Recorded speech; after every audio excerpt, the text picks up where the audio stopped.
Assalamualaikum warahmatullahi wabarakatuh. Perkenalkan, saya Yuliani, saya dari kelas PT IK 2A. Saya di sini akan mempresentasikan hasil kerja saya bersama teman saya, yaitu kelompok 2, mengenai merancang topologi jaringan.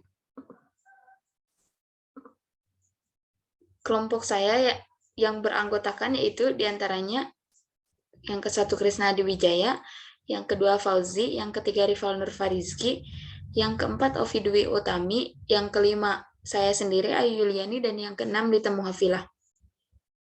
Di sini teknis membuat videonya yaitu individu sesuai instruksi dari dosen pengampu yaitu Bapak Nanang, dan saya akan menjelaskan materi yang sudah kelompok saya buat.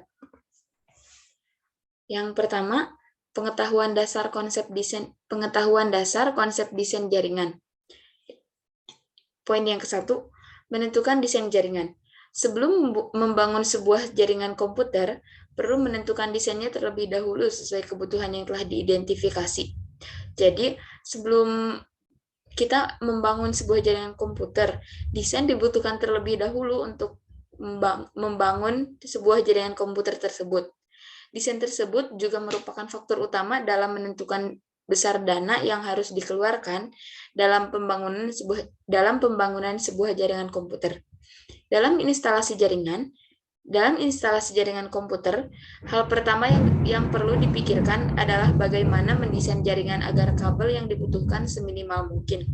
Semakin pendek kabel yang digunakan tidak berimbas pada biaya instalasi yang semakin murah, tetapi juga transfer data antar komputer yang semakin cepat. Jadi, jika kabel yang kita gunakan semakin pendek, akan memperingan biaya yang kita keluarkan dan mempercepat data yang kita transfer. Selanjutnya, poin yang kedua yaitu jaringan untuk kebutuhan bisnis. Menurut Andiasari et al. Tahun 2017, perkembangan teknologi informasi, terutama internet, merupakan faktor pendorong perkembangan e-commerce. Dengan internet, menyatukan jaringan komputer di seluruh dunia, sehingga memungkinkan terjalinnya komunikasi dan interaksi antara satu dengan yang lain di seluruh dunia. Perkembangan teknologi informasi telah berhasil menciptakan infrastruktur baru, informasi baru. Internet memiliki beberapa daya tarik dan keunggulan bagi para konsumen maupun organisasi, misalnya dalam hal kenyamanan, kecepatan data, akses 24 jam sehari, efisiensi, alternatif ruang, dan pilihan yang tanpa batas, personalisasi, sumber informasi, dan teknologi yang potensial, dan lain-lainnya. Itu yang menjadi fasilitas yang membuat kenyamanan bagi para penggunanya. Dalam konteks bisnis, internet membawa dampak transformasi yang menciptakan paradigma baru dalam dunia bisnis berupa digital marketing. Jadi dengan adanya internet, bisnis-bisnis yang semulanya hanya berkembang di sebuah toko saja, di sebuah tempat saja, mereka bisa mengembangkannya di internet dengan belajar digital marketing, yaitu berjualan dengan cara digital bagaimana, membuat toko digital bagaimana, dan sebagainya, yang tentunya akan menghasilkan keuntungan lebih banyak lagi dari sebelumnya yang hanya berupa offline store saja. Selanjutnya, berikut contoh e-commerce bagi organisasi atau perusahaan adalah yang ke-1, memperluas pangsa pasar suatu perusahaan sampai tingkat nasional dan internasional, sehingga biaya modal menjadi minimal. Perusahaan dapat dengan cepat mendapatkan banyak pelanggan, pemasok, dan mitra usaha terbaik di seluruh dunia. Jadi dengan adanya internet, semuanya akan semakin dipermudah. Yang kedua, memungkinkan perusahaan mendapatkan bahan baku dari perusahaan lain dengan cepat dan biaya rendah.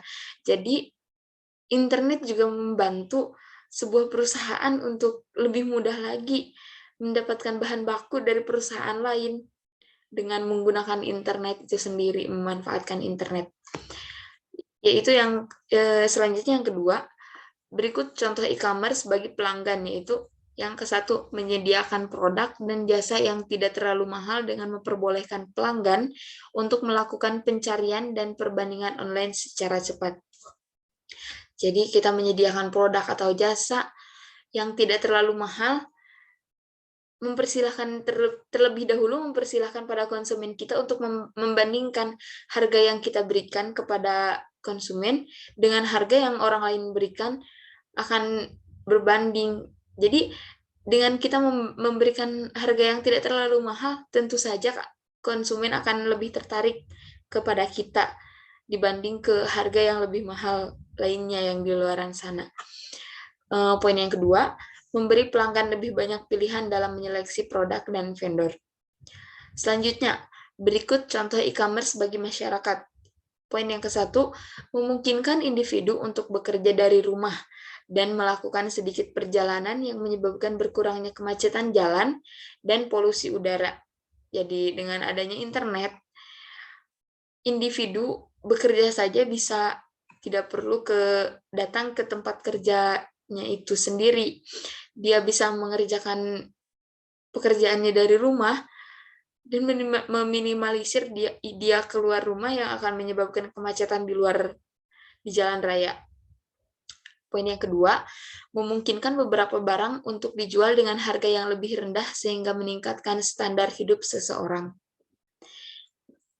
Selanjutnya, materi selanjutnya yaitu yang ketiga, C. Topologi jaringan dan jenisnya.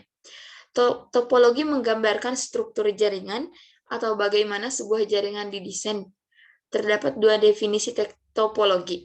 Yang ke-1, physical topologi merupakan layout aktual dan kabel-kabel media jaringan. Dan yang kedua, logical topologi mendefinisikan bagaimana media akses oleh host-host.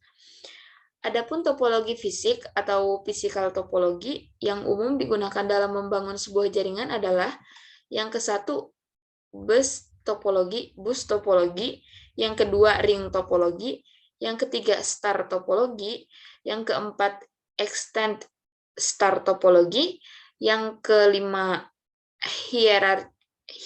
hierarchical topologi, dan yang terakhir, yang keenam, mesh topologi. Selanjutnya, logical topologi dan sebuah jaringan menggambarkan bagaimana host-host saling berkomunikasi melalui sebuah media. Ada dua tipe umum, dan logical topologi adalah broadcast dan token passing. Yang ke-1, broadcast topologi. Cukup memberi arti bahwa setiap host mengirim datanya ke semua host lain dengan media jaringan. Dan di sana tidak ada stasiun pesanan apapun dalam network yang pertama datang, pertama dilayani. Konsep ini berlaku juga pada cara kerja Ethernet. Jadi, sesama host-host yang ada itu menyampaikan sebuah informasi melalui jaringan. Jadi tidak perlu secara tatap muka secara langsung. Yang kedua, token passing. Token passing mengontrol akses network dengan melepas pesan elektronik ke setiap host secara berurutan. Materi selanjutnya, poin D, yaitu pemilihan penggunaan sistem kabel dan wireless. Yang ke-1, koneksi internet kabel. Koneksi internet kabel adalah model yang sudah dipergunakan sejak pertama kali internet ditemukan. Berikut kelebihan dari koneksi internet menggunakan kabel. Yang ke-1, adanya kestabilan koneksi. Dengan adanya kestabilan koneksi, tentu kenyamanan saat melakukan browsing dapat diperoleh. Yang kedua, umumnya tidak butuh instalasi sebuah sistem jaringan. Pada kasus koneksi tipe dial-up, Anda hanya perlu mencolokkan kabel yang berasal dari line telepon ke modem yang ada di komputer Anda, dan Anda secara otomatis dapat langsung terhubung dengan internet. Yang ketiga, tingkat keamanan yang lebih tinggi karena biasanya koneksi tidak di-share dengan pengguna lain. Dengan adanya proses sharing internet, tentu ada kemungkinan sistem jaringan komputer yang saling terhubung memiliki risiko lebih tinggi dapat diserang oleh pengguna lainnya. Selanjutnya, berikut ini berbagai kelemahan jenis koneksi ini pada umumnya. Yang ke-1, biasanya biaya koneksi lebih mahal dibandingkan dengan biaya koneksi internet menggunakan nirkabel. Yang kedua, apabila terjadi kerusakan jaringan dan pihak operator, maka seluruh aktivitas, baik telepon maupun internet, tidak bisa diakses. Yang ketiga, tidak bisa berpindah-pindah tempat secara bebas saat menggunakan internet. Hal ini terjadi karena adanya keterbatasan dan kabel yang berasal dari line telepon. Selanjutnya, yang kedua, koneksi internet wireless.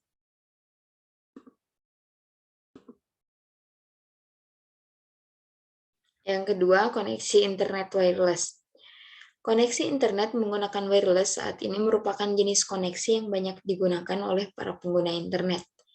Dengan berbekal saluran gelombang elektromagnetik, tentu saja banyak faktor yang memengaruhi kualitas kecepatan koneksi internet wireless, antara lain sebagai berikut. Yang ke-1, cuaca memegang peranan yang sangat penting. Kondisi hujan disertai angin yang kencang tentu akan memperburuk sinyal yang diterima oleh radio transmitter. Seperti WiFi misalnya. WiFi kan wireless, jadi bisa ya seperti itu. Jadi cuaca memengaruhi itu. Berperan sangat penting bagi jaringan yang akan tersampaikan nantinya. Yang kedua, koneksi wireless terhubung langsung menggunakan berbagai jenis BTS atau pemancar. Dengan adanya kondisi ini, kualitas jaringan wireless sangat tergantung dan pemancar yang dekat dengan lokasi dan pengguna internet, radio penerima atau radio penerima transmitternya. Yang ketiga, satelit. Koneksi yang terhubung antara BTS satu dengan BTS lainnya menggunakan saluran pemancar yang langsung berasal dari satelit, yang tentunya sangat bergantung juga dengan kondisi satelit. Yang keempat, atau D, jarak jangkauan dan BTS. Semakin dekat pengguna internet dengan stasiun pemancar atau BTS yang dimiliki oleh provider internet, tentu saja kualitas sinyal jaringan akan semakin baik. Namun, berbeda dengan pengguna yang tinggal di daerah yang jauh dari BTS provider internet yang dia pakai. Tentu saja akses internet yang dipakai akan semakin lambat. Oh, tadi saya salah ya. Contohnya itu bukan seperti WiFi, tapi seperti tower yang berguna untuk memancarkan sinyal-sinyal internet yang kita gunakan sekarang, yaitu misalkan yang saya sendiri pakai, misalkan salah satunya Telkomsel, XL, seperti itu. Jadi tergantung keterdekatan kita dengan letak tower tersebut. Jadi semakin dekat kita dekat dengan tower yang menyediakan provider yang kita pakai, maka semakin bagus pula jaringan yang akan kita terima. Materi selanjutnya yaitu cara menghitung physical dan financial constraint. Pertama-tama, pengertian teori kendala atau theory of constraint. Manajemen constraint atau lebih dikenal dengan theory of constraint (TOC) merupakan salah satu teori dalam ilmu manajemen bisnis untuk mencapai laba melalui identifikasi kendala yang dialami oleh perusahaan dan kemudian mencari solusi untuk mengatasi hambatan tersebut. TOC atau Theory of Constraint adalah filosofi manajemen yang pertama kali diperkenalkan oleh Dr. Eliyahu M. Goldratt dalam bukunya yang berjudul The Goal pada tahun 1984. TOC kemudian berkembang menjadi salah satu faktor penting dalam ilmu manajemen. Poin yang kedua yaitu tujuan teori kendala atau theory of constraint. Tujuan dari teori kendala itu sendiri adalah untuk mencapai keuntungan perusahaan secara maksimal. Sehingga teori ini dalam kajian manajemen berfokus pada peningkatan laba. Jadi teori kendala ini akan berfokus pada peningkatan laba Karena ya tujuan dari teori kendala itu sendiri yaitu untuk mencapai keuntungan perusahaan yang lebih tinggi lagi, yang lebih maksimal gitu. Yang ketiga, poin yang terakhir, menghitung physical dan financial constraint. Cara menghitung physical dan financial constraint adalah dengan memperhatikan risiko-risiko yang terjadi, termasuk dari segi keamanan data dalam jaringan. Jadi, cara menghitung physical dan financial constraint yaitu memperhatikan risiko-risiko yang sudah terjadi gitu. Risiko apa saja yang sudah kita alami, risiko-risiko apa saja yang kemungkinan akan kita alami nantinya yang akan terjadi pada perusahaan gitu. Hanya saja di sini saya tidak mencantumkan mungkin untuk rumusnya karena saya juga kurang mengerti. Materi mungkin dari saya sendiri kurang. Selanjutnya diserahkan kepada Bapak Nanang kembali untuk dijelaskan lebih detailnya lagi. Mungkin hanya itu yang dapat saya sampaikan. Kurang lebihnya saya mohon maaf. Wabillahi taufiq wal hidayah. Wassalamualaikum warahmatullahi wabarakatuh.